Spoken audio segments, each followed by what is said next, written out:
Hello, Dr. Bannis. Thank you for joining us on MD Newsline podcast. Can you please introduce yourself to our audience? Hi, I'm Dr. Dillon Bannis. I'm an OBGYN practitioner in the South Side of Chicago.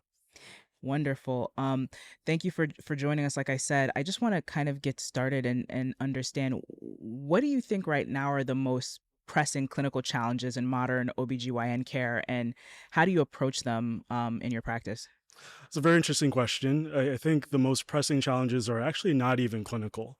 I think what we've seen over the past decade, 2 decades, is an explosion in the amount of information and the techniques that we're able to perform as obstetric practitioners.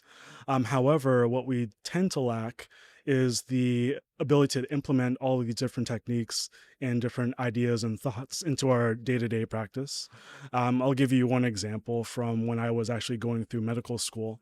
That was around the time that we changed all the guidelines for cervical cancer screening.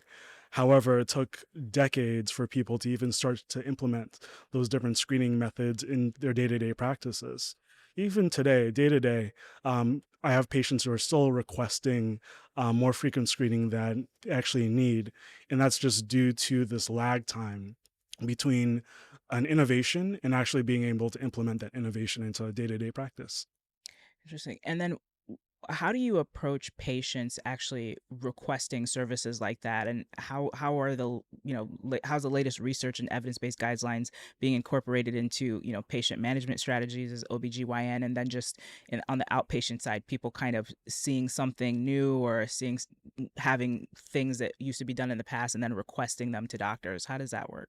Of course, I think it starts with listening. It's one of the skills that I don't think we actually learn in medical school to the degree that we actually need to learn it.